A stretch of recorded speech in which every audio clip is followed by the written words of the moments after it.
আসসালামু আলাইকুম সুপ্রিয় দর্শক, সবার কি অবস্থা? হাজির হয়ে গেলাম দীপ্ত টিভির নিবেদিত দেনা পাওনা নাটকের ২৭০তম পর্বে কী সব ঘটতে চলেছে তার অগ্রিম আপডেট নিয়ে।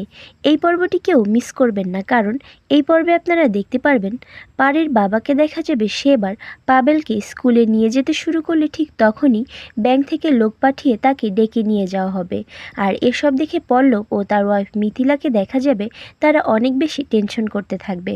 তখন মিথিলা পল্লবকে বলবে, পল্লব, আমার না খুবই ভয় লাগছে, বাড়িতে আবার পুলিশ চলে আসবে না তো? কথা শুনে পল্লব বলবে, আরে না, এত ভয় পাস না, আর তুই কথায় কথায় শুধু পুলিশ পুলিশ করিস কেন রে? এসব বলে পল্লবকে দেখা যাবে সেও মনে মনে তার এবং নাদিয়ার কর্মকাণ্ডের জন্য ভয় পেতে থাকবে।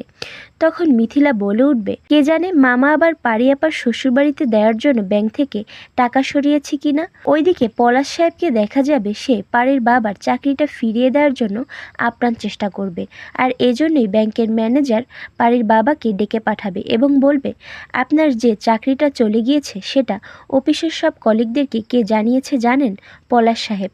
শুধু তাই নয়, ব্যাংকের ঊর্ধ্বতন কর্মকর্তা সাকিব সাহেবের কাছে গিয়ে সে নিজে অনুরোধ করেছে যাতে করে আপনার চাকরিটা আবার ফিরিয়ে দেওয়া হয়, কিন্তু তাতে অবশ্য সাকিব সাহেব রাজি হয়নি।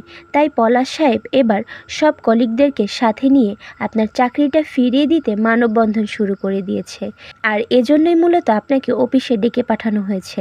এসব কথা শুনে পারির বাবাকে দেখা যাবে সে অনেক অবাক হয়ে যাবে। আর অন্যদিকে আপনারা দেখতে পারবেন ইরফানের বাবাকে দেখা যাবে সে এবার পারিকে বলবে, শোনো পারমিতা, যে কাজ আমি এবং আমার পরিবার শত চেষ্টা করেও করতে পারিনি সে কাজ তুমি এক মুহূর্তেই ওই মহিলাকে নিয়ে করে দেখিয়েছ। কে এই মহিলা, কি তার আসল পরিচয়, এর সব কিছুর উত্তর না পাওয়া পর্যন্ত তুমি এই বাড়ি থেকে কোথাও যেতে পারবে না।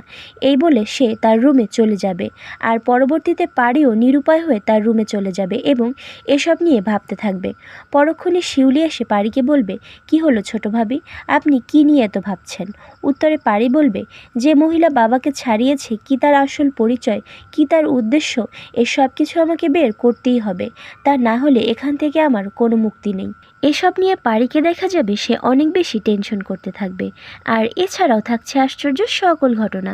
সুতরাং সবাইকে দেনা পাওনা নাটকের আগামী পর্ব দেখার আমন্ত্রণ রইল। ধন্যবাদ।